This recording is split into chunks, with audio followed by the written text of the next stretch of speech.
कभी लगता है कि अपन ही भगवान है, कभी लगता है कि अपन ही भगवान है। वाराणसी से करीब 50 किलोमीटर दूर एक गांव है धानापुर। कोसों पहले ही किसी अधेड़ से गांव का पता पूछेंगे तो वहीं से गांव का रास्ता बताना शुरू कर देगा। इसका मुख्य कारण है इस गांव में रहने वाले इंसानों का नाम है विजय मिश्रा। विजय मिश्रा धानापुर में ही पैदा हुए और अपनी निजी जिंदगी से काफी खुश थे। धीरे धीरे ट्रक चलाने के व्यवसाय में आ गए और फिर पेट्रोल पंप भी खोल लिया। सब चंगा तरीके से चल रहा था। तभी कुछ रोज के बाद उनकी मुलाकात हुई पूर्व सीएम कमलापति त्रिपाठी से। कमलापति त्रिपाठी ने कहा, विजय धंधा तो चलता रहेगा, अब राजनीति में आ जाओ। विजय ने बात मानी क्योंकि विजय को ये बात जम गई और राजनीति में आ गए। अब यहाँ से शुरू हुआ राजनीति और अपराध का समावेश। साल 2000 भदोई में 10 साल से जिला पंचायत अध्यक्ष, नाम था शिवकरण यादव। ये मुलायम सिंह यादव को फर्जी नेता कहा करते थे। किसी सभा के दौरान उन्होंने मुलायम सिंह यादव को अपशब्द कह दिए थे। फिर क्या था, मुलायम सिंह यादव और विजय मिश्रा की मुलाकात हो गई। मुलाकात में मुलायम सिंह यादव ने कहा, विजय हरा पाओगे शिव को? विजय ने भी हाँ कर दी। फिर मुलायम ने एक नहीं 3 जिला पंचायत सदस्यों को इनको जिताने की जिम्मेदारी दे दी।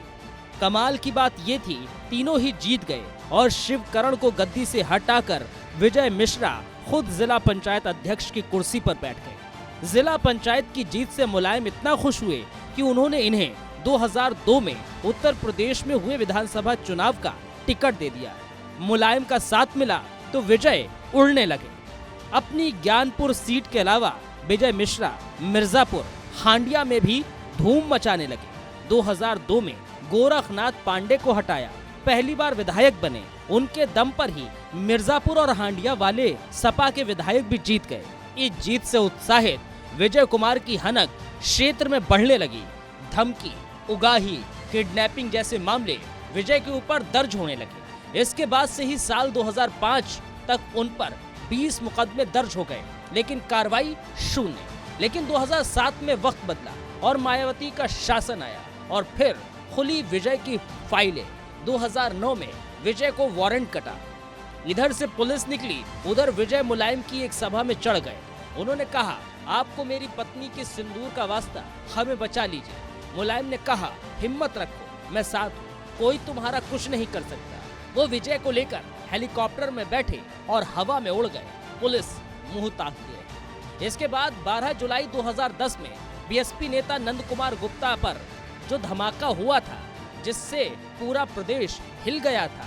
धमाके बाद जब धुआं छटा, लाशें जमीन पर थी, लेकिन नंदी बच गए। 9वें दिन जब नंदी को होश आया तो उनकी पत्नी अभिलाषा ने विजय मिश्रा, दिलीप मिश्रा समेत 4 लोगों के नाम देकर मामला दर्ज कराया। पुलिस ने दिलीप को गिरफ्तार किया, लेकिन विजय मिश्रा फरार हो गए। 7 महीने तक विजय इधर उधर घूमते रहे। कई जगहों पर गेरुआ कपड़ा पहनकर वो कर्नाटक, कोलकाता, मुंबई जैसे राज्यों में घूमते रहे।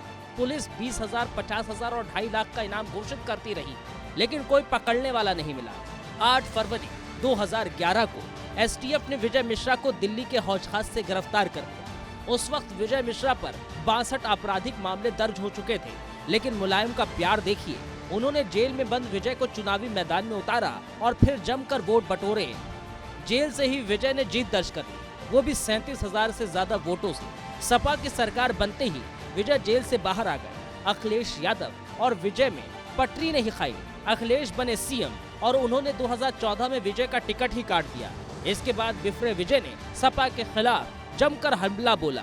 उन्होंने कहा, जब नेताजी को मेरी जरूरत थी तब मैं बाहुबली नहीं था, लेकिन वो दोबारा निषाद पार्टी के टिकट पर मैदान में उतरे। 20,000 से ज्यादा के अंतर चुनाव में जीत हासिल की, लेकिन समय के साथ साथ बीजेपी से निषाद पार्टी की नजदीकियां बढ़ी और विजय मिश्रा को निषाद पार्टी से बाहर का रास्ता दिखा दिया गया। लेकिन वक्त ने करवट ली। 2020 में उन्हें किसी दूसरे मामले में मध्य प्रदेश से गिरफ्तार कर लिया गया। फिलहाल आगरा की जेल में बंद है, लेकिन योगी सरकार आने के बाद विजय पर जमकर कार्रवाई की जा रही है। उनके घरों पर बुलडोजर चल रहे हैं। कई संपत्तियां कुर्क कर ली जा चुकी हैं।